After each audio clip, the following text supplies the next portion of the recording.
Nós estamos recebendo aqui no estúdio da Rádio Bandeirantes 2 advogados criminalistas. Na verdade, o nome criminalista não me agrada. Eu gosto de advogado penalista. Eu prefiro. Acho que criminalista entrou para a seara das palavras que, na verdade, viraram, digamos, tentativas de demonização. O criminalista é aquele que tenta salvar o criminoso. Não, penalistas, porque tratam de direito penal, né? E nós estamos aqui no Bastidores do Poder com o Carlo Velho Masi e com a Fernanda Correa Osório, os 2 advogados, e agora integrantes da nova direção da Abracrim, que é a Associação Brasileira dos Advogados Criminalistas no Rio Grande do Sul. A Fernanda vai ficar com a presidência nos próximos 3 anos e o Carlo é o vice-presidente. Sejam muito bem-vindos. Vou começar pela Fernanda. É um prazer recebê-la aqui no nosso programa. Fernanda Correa, bem-vinda e boa tarde. Boa tarde, Guilherme. É um grande prazer participar do teu programa. Boa tarde a todos os ouvintes. É um prazer estar aqui ao lado do grande colega, parceiro de Abracrim, Carlo Velho Masi. E eu tenho certeza que essas discussões vão ser bem importantes para a gente pensar justamente na advocacia penalista. Penalista. Exatamente. Carlo, que já participou em várias ocasiões, tanto aqui no Bastidores do Poder, quanto em outros programas que eu já apresentei. Carlo, bem-vindo novamente, boa tarde. Boa tarde, Macalossi. Fala mais perto do microfone, Carlo. Isso. Boa tarde, Macalossi. É sempre um prazer vir ao teu programa. Boa tarde a todos os ouvintes aí da Rádio Bandeirantes. E uma especial saudação aqui à minha querida colega e amiga, doutora Fernanda Osório, nossa atual presidente da Abracrim do Rio Grande do Sul. A Abracrim, ela envolve aí os advogados que atuam na temática criminal do direito penal e é, digamos, uma área do direito muitas vezes incompreendida. Qual que é a principal linha de atuação da Abracrim? E como fazer o direito penal ser menos mal visto, já que todo mundo pode necessitar de um advogado? Esse ponto é muito importante que a gente possa trazer para a discussão para a sociedade, porque advogar na área penal é, sem dúvida nenhuma, enfrentar muitos preconceitos, né? Sim. A advocacia criminalista, ela é historicamente incompreendida, né? Os advogados, eles são hostilizados, né, pela opinião pública simplesmente porque eles estão exercendo a sua profissão. Então, a gente encontra num passado recente e também num passado histórico, né? Então, desde do período autoritário, na verdade, os advogados, eles foram criminalizados, né, pela defesa das pessoas, como a gente também encontra exemplos muito recentes, né, como, por exemplo, o advogado Cristiano Zanin. Eu ia mencioná-lo. Exatamente, hostilizado e agredido, né, num banheiro do hospital do aeroporto de Brasília, e o agressor não só proferiu as ofensas, como gravou essas ofensas, e isso foi amplamente divulgado pela internet, né? E isso, na verdade, demonstra essas permanências, digamos assim, de um preconceito que atinge o advogado criminalista. E aí, por isso, justamente, a importância da Abracrim, que completa, né, nesse ano 30 anos de existência e que tem como função justamente, né, a defesa das prerrogativas e a valorização da advocacia criminal, para que a gente consiga, principalmente também, né, informar a sociedade da importância da advocacia criminal, que, na verdade, pretende justamente garantir os direitos, né, o direito de defesa de todos os cidadãos, né, e isso é tão importante a ponto da Abracrim, no cenário da justiça criminal, apresentar atualmente uma importância, né, e um significado, digamos assim, e um papel, desenvolver um papel no sentido justamente, né, de valorização e de informação da própria sociedade da importância do advogado, da advogada. Mencionasse o Zanin. O Zanin foi alvo de um vídeo de assédio em que ele sofreu não apenas ofensa, mas foi claramente ameaçado, né? O que é a prática de um crime, com a exposição do vídeo exatamente para colar na testa dele um alvo. Algo que, na minha avaliação, deveria ser, inclusive, alvo da atenção dos legisladores, porque esse tipo de conduta, na minha avaliação, é uma conduta criminosa, né? E que, infelizmente, ainda tem um buraco na legislação. Agora, eu chamo a atenção do ponto porque o Zanin foi acusado de defender alguém. E não importa se você gosta ou não gosta da pessoa que ele defende. O que importa é o seguinte, em qualquer país do mundo você tem a acusação e sentença. Em qualquer país do mundo. Agora, apenas nas democracias você tem a defesa. Só nas democracias. E é por isso que o advogado ele é fundamental para a justiça. Ele é parte integrante do sistema de justiça. Vocês acham que esses últimos anos aí de lavajatismo fizeram com que o advogado fosse visto como um problema para o país?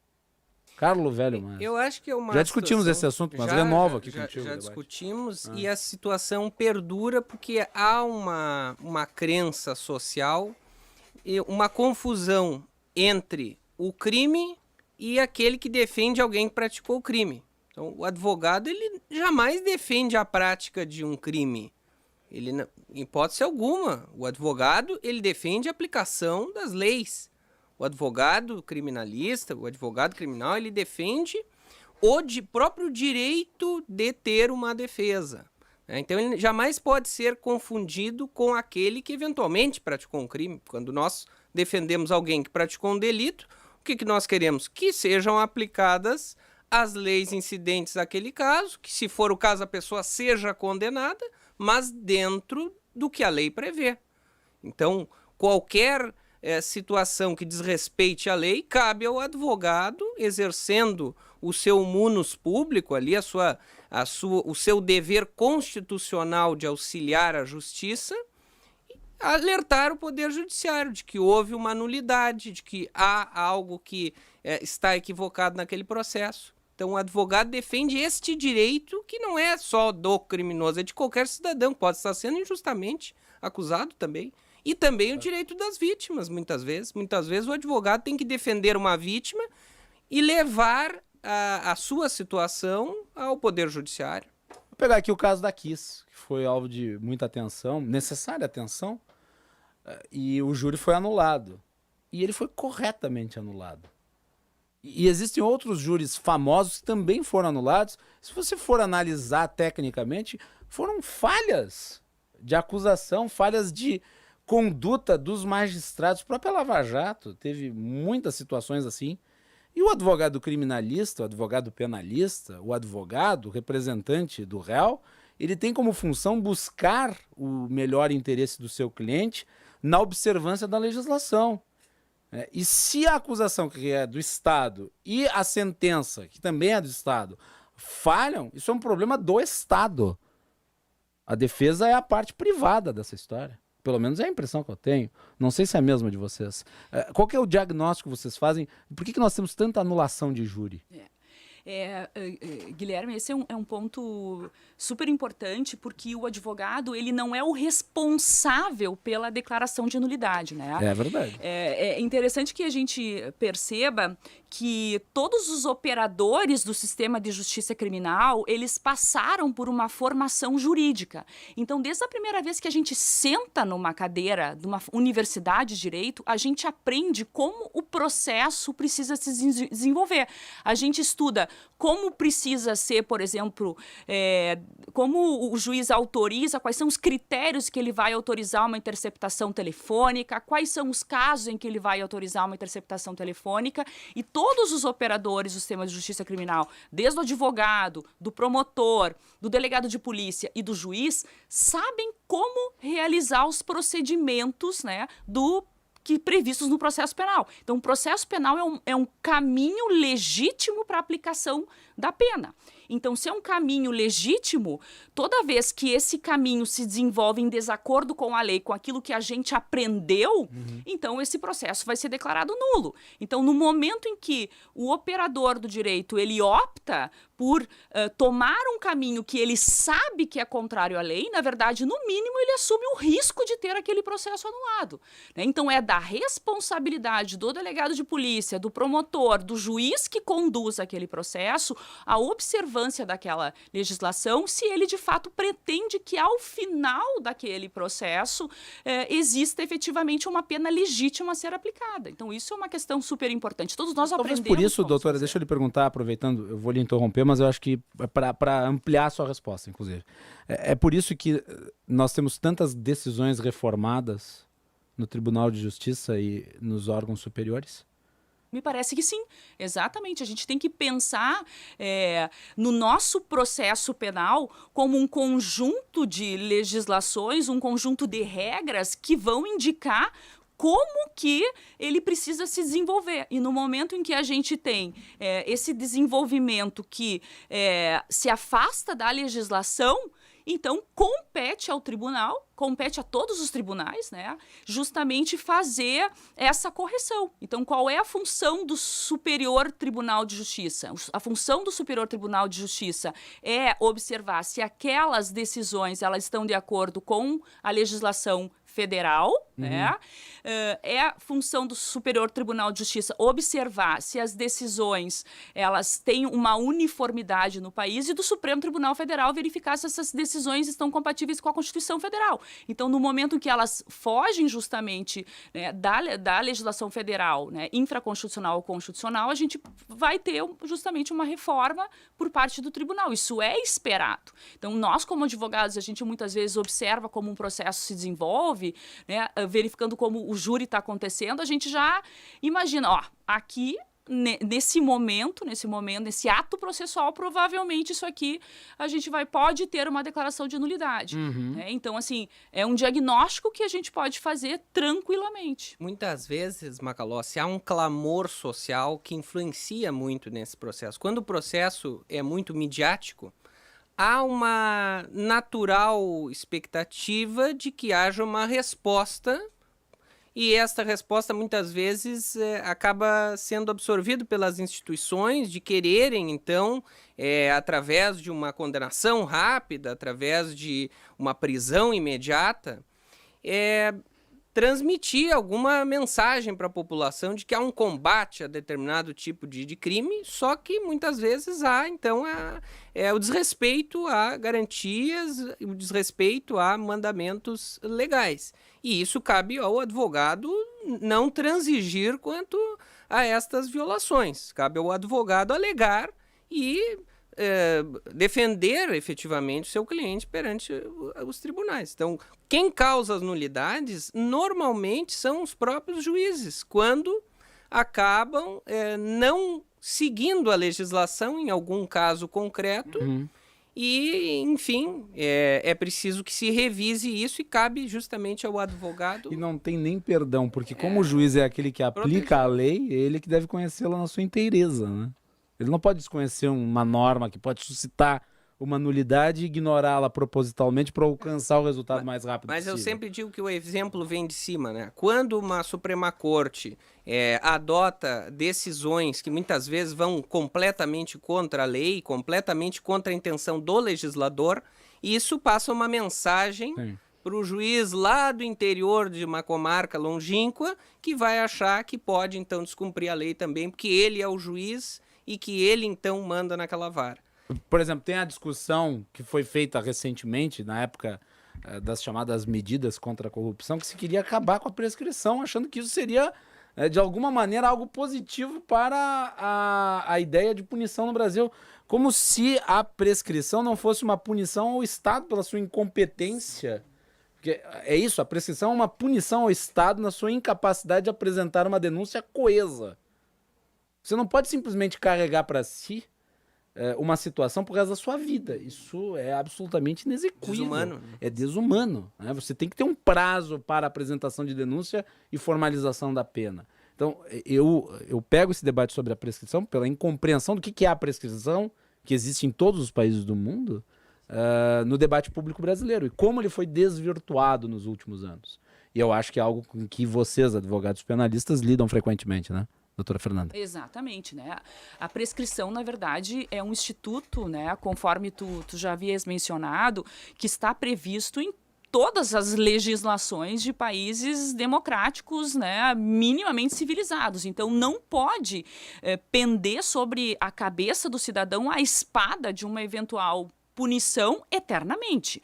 Né? Existem crimes específicos que estão previstos na nossa Constituição Federal que são, de fato, imprescritíveis, mas nós não podemos adotar uma regra absolutamente excepcional para todas as situações. Né? Então, assim, como é que nós poderíamos, eventualmente, conceber que uma eventual infração de trânsito, né, um crime, digamos assim, previsto no Código de Trânsito Brasileiro, como, por exemplo, dirigir com a carteira de habilitação cassada ou vencida, né, gerando perigo de dano, pudesse eventualmente ameaçar um cidadão de uma pena, né, em 20, 30 anos. Isso aí é absolutamente desumano, né?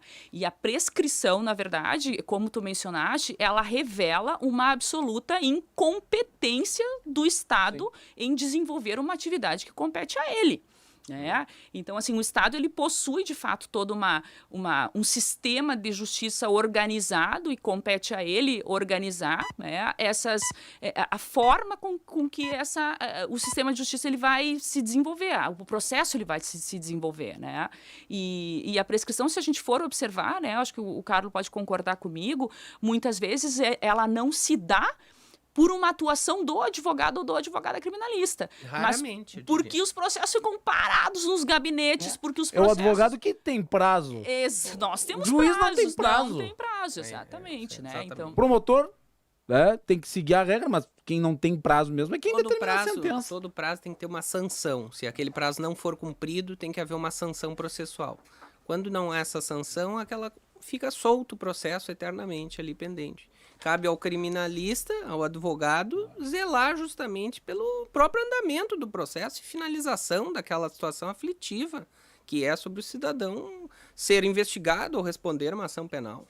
Olha, eu gostaria de agradecê-los aqui pela presença e na palavra final dos dois eu gostaria que vocês falassem um pouco sobre o trabalho da Abraquim aqui no Rio Grande do Sul. O que vocês pretendem desenvolver aí nos próximos 3 anos em que estarão à frente da entidade? bom, assim, Doutora Fernanda.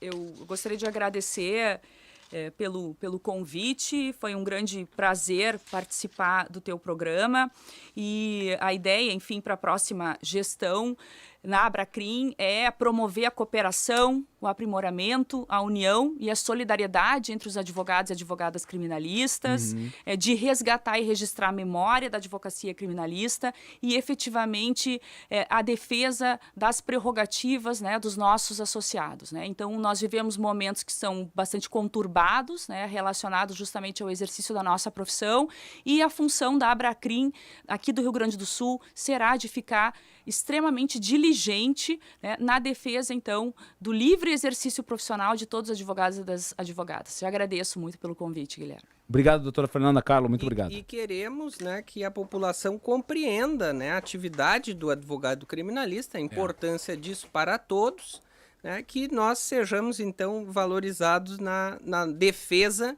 de direitos que pertencem a todos os cidadãos. Muito bem, tá aí então. Agradeço. E os microfones da Band aqui no Bastidores do Poder estarão à disposição, né, Muito a obrigado. qualquer tempo. Muito obrigado. Muito obrigado. Sempre um prazer Eu colaborar. valorizo muito o direito, porque eu sou formado em direito. Eu acho que ele é importante, essencial para a sociedade. E o Estado tem que aprender a cumpri-lo. Né? Porque, afinal de contas, a lei é do Estado. E a diferença entre o nosso sistema, que é o sistema democrático, do Estado democrático de direito, da democracia liberal e do barbarismo, é o cumprimento da lei democrática. É isso. Obrigado Muito obrigado. pela presença aqui e nós voltamos.